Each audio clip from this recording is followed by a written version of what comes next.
Hello and welcome, Exiles. I've gone to work trying to theorycraft this out the best I can for a Righteous Fire League starter. I looked at my old builds, I looked at the new changes to the uniques, and I think we've come away with some pretty significant net positives. Now, I'm going to go through them for you, but to start off with, I just want to give you guys a summary of what the goal of this character is, what's the plans, and how it'll work. Now, generally speaking, I want to start this character playing Righteous Fire from about Lab 1.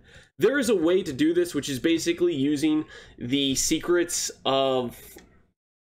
I was going to say secrets of suffering. It's secrets of something else. Survival secrets. It's a unique jewel you get for free as a quest reward from doing the Golden Handjob quest. And that allows you to basically sustain life flasks, and that's what we're going to use basically as a gimmick to sustain Righteous Fire early on. This is a very scuffed Righteous Fire setup. When you're doing life flasks like this, it's very scuffed. You have to pay attention to it. It's much less quality life in terms of Righteous Fire. But by the time you get to third lab, when you can afford something like a couple of these uniques with a bunch of fat regen on it, that's the scenario where you can switch out of these life flash shenanigans and just have good sustain. So this is something I'm going to say is if you want a not scuffed Righteous Fire setup where you're using life flasks and stuff like that, then I would just wait till third lab and buying a couple of these uniques with some high regen on them sort of thing, and then just popping those in, and all of a sudden the build just works. But if you're like me and you like just leveling with Righteous Fire just feels good to level with, then I think from the first lab it should be doable. I'm going to test this again, basically without Heartstopper, and I think it should be doable. I tested it in the past, but I'm pretty sure. And that's the plan. We're basically getting Righteous Fire going as quickly as possible, and then from there on, we're grabbing basically hopefully what should be very affordable gear with the new uniques, things like Death Rush, Immortal Flesh, Valkyries, Vol's Vision, Sophos. These are all very solid items for Righteous Fire League Start. I've gone through and I've picked out the ones that I thought will do us the most favors. Things like Vol's Vision giving us 400 flat life regen is just so much early on. It feels so good. Eventually, this is something we're going to drop, right, when we're switching to the Energy Shield version, but for the life-based version, this item is just solid. It's just solid.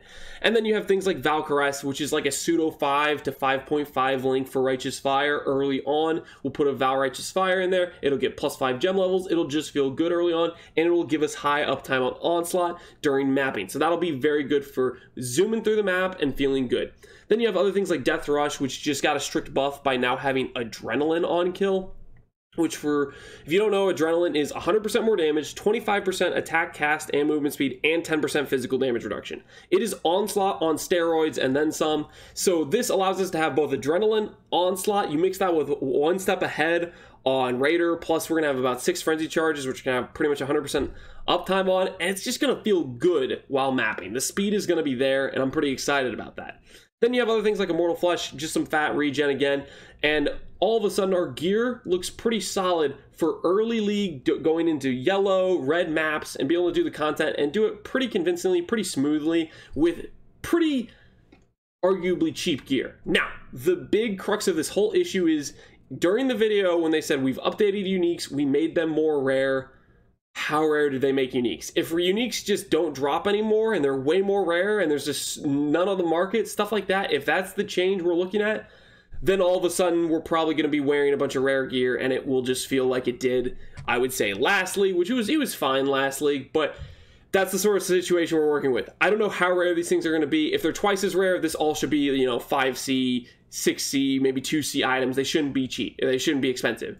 But if this stuff all is rare, then there might be some more expense there. So we're going to see how competitive the market is on this stuff and play it by ear. The moral story is, if this stuff is super expensive, we're just going to be grabbing rare gear with life regen, resist, stats like that. And for gloves, you can just throw like an Essence of Delirium for your pseudo 5 link, and that'll be okay. We'll be slower type of thing, but for the most part, I think this gear should be solid and should be affordable. On top of that, the swap to the Energy Shield version, which I think is going to be way stronger, I think is a lot more doable than I did in the past. In the past, I always thought I needed melding, I thought I needed Brutal Restraint, I thought I needed super giga ES evasion gear, and I think I'm just wrong about that. I'm pretty sure all I really need is Brutal Restraint to get Coruscating and Elixir going, and then just some decent ES evasion gear, which means we should be able to switch into the version of the build with much stronger defenses a lot earlier on. And on top of that, Our passive tree in Trickster for the energy shield version of the build just is way better. Spellbreaker, I think, is one of the most insane defensive nodes possible, and there's some interesting synergies we can use it for that I'll probably talk about more when we actually are talking about the energy shield version of the build, which I might make a video on, or I might save it for when I'm about to transition in League sort of thing. Now, next up, after that, it's basically about farming. And this character should move pretty fast. Our goal is pretty much just to farm some currency until we get Brutal Restraint and Energy Shield Evasion gear, and then we'll make the swap. This character won't be able to do Uber Pinnacle bosses the way I have it set up. It should be viable for about Uber Elder, most invitations Maven, with basically a little bit of skill involved. Obviously, you're going to need to be able to play the mechanics. This character isn't just going to be dumb face roll easy for this stuff, but it should be able to do this content. We're going to get to about, I want to say, what did I do to this? I messed up my configuration somehow. So I accidentally de-leveled my Scorching Ray to like 17. I was wondering why I was sitting on 600k DPS and not 800. So this is 800k with 8 stacks. We should be able to maintain 8 stacks fairly easy with the amount of cast speed and action speed we have. And on top of that, we're going to have more damage than this because Scorching Ray got buffed by about 10 to 15%. I'm not sure the exact numbers. So if you consider the buff, maybe that's one level, that's about 900k. And then you consider the fact that level 21 Scorching Ray shouldn't be too hard to achieve. It's just a matter of leveling some in your offhand and valuing them when you hit to 20. We should be about 1 million for Scorching Ray roughly on just some random crap 6-link we put together, and that's what we're looking at. Level 20 gems, not awakened. And then for our Righteous Fire, we're looking at about 300 to 400k. Val Righteous Fire, another 300k if we have that on.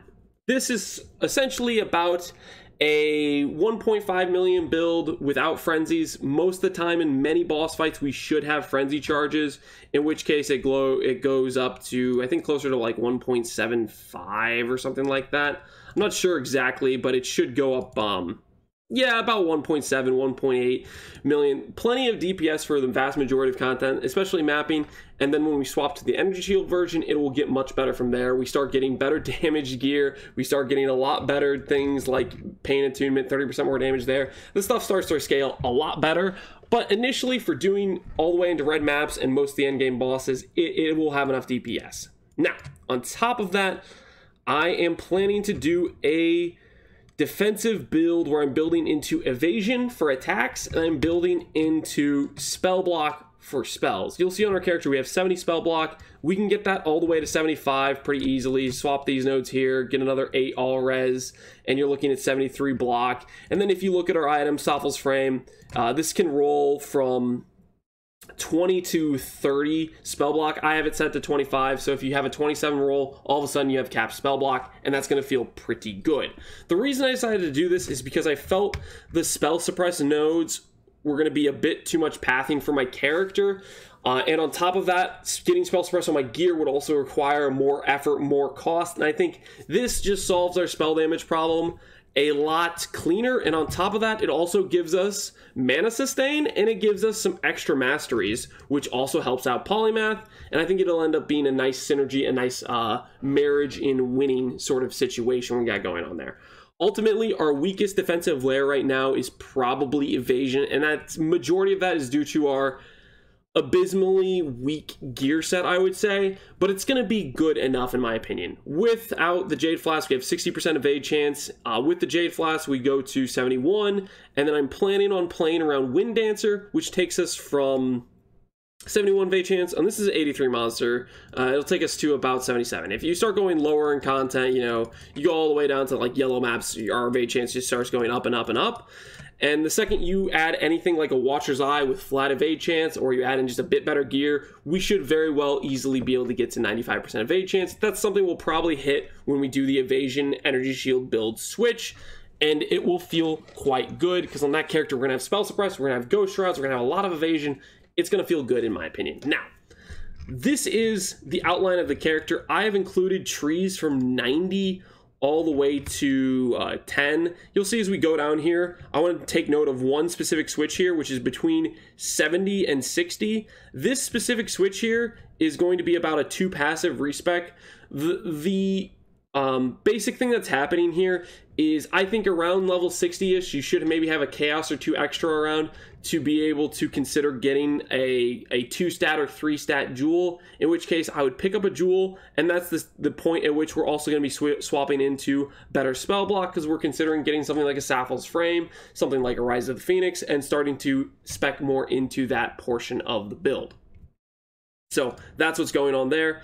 And I think I mostly lay out generic options for gear. In case this stuff gets expensive, the backup plan is always just going to be a rare for the most part. I don't think this stuff will be expensive, but we don't know for sure. If they made this stuff super rare, then that's going to definitely play a factor in how expensive these early uniques are. I also go over gem leak setups. It's basically Righteous Fire damage, Scorching Ray damage / utility, because we're putting Scorch on enemy, or we're not Scorch, we're putting Exposure on enemies, Armageddon Brand for Combustion, which will give us -10 res, and Flammability Hex Touch. That's just a quality of life, put some damage, you just use it whenever you're on a boss for some extra DPS. And then other utility things, you can go Enduring Cry or Infernal Cry, depending if you want damage plus clear, or you want some extra mitigation / survivability. That's kind of up to you. Blood Rage, we don't want to use until we have good sustain on our character, but this is going to give us basically 100% uptime on our frenzy charges while mapping. Every time we're mapping, we're going to get 6 frenzy charges, and we're going to get 30-second duration on those things. So whenever you get through to a boss fight, if you can kill a boss in 30 seconds, you have 100% uptime, which is going to be the case for the vast majority of content. Outside of that, we have Shield Charge, Faster Attacks, and Flame Dash for our mobility skills. And then auras, it's going to be Tempest Shield. This gives us shock immunity. We already have freeze and chill immunity from 1 step ahead. And then we have Grace and Purity of Fires to get max res. Early on, you're going to use Vitality, because early on, Purity of Fire doesn't give max res, and early on, Vitality is just going to be better for sustain. But eventually, you'll swap into the point where we have all 4 of these. And then maybe in terms of min-maxing, if we can get something like Enlighten, or we get a bit more reservation space, we can start considering something like Arctic Armor, Flesh and Stone, or Aspect of the Spider. Depending on how you want to go defensively, offensively, stuff like that, we have some options to work with. Other stuff is just some generic stuff I've written down in the past when I did a run through each of the acts, and this was roughly my process of what gear I picked up and when I picked up stuff. You don't have to follow this, it's just a general outline. It's something I'm going to look at when I go to do my leveling, and you can take with that what you will. So hopefully this gives a good idea of what a Trickster Righteous Fire League Start looks like. If you want a more in-depth sort of look at the whole upgrade process, or what the character can look like at day 2, day 3, stuff like that, I do have a significant amount of videos on basically, hey, this is what my character looked like on day 1. Hey, this is what my character looked like on day 2, etc., etc. You can look them up if you're curious. The moral of the story is, whatever that build is, you will be that but better with the new Trickster, in my opinion. We picked up damage, we picked up quality of life, and we picked up survivability. Heartstopper got better for survivability, in my opinion.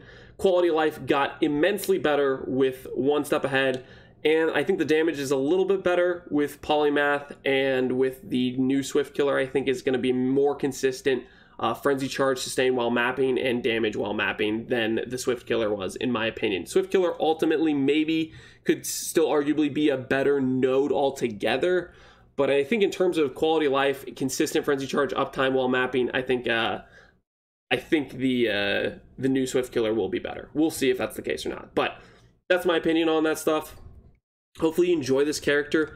I'm probably going to take some time at some point to put together my reworked new setup for the Energy Shield version, just to give you guys an idea of what we're planning on for the Energy Shield version switch, which should be something we can get to do by about day 3 or 4, I would suspect.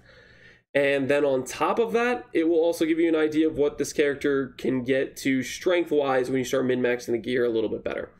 And as always, I hope you guys enjoyed the video. If you have any questions, leave them in the comments, and I'll try to answer them. Thanks for watching. Take care, Exiles.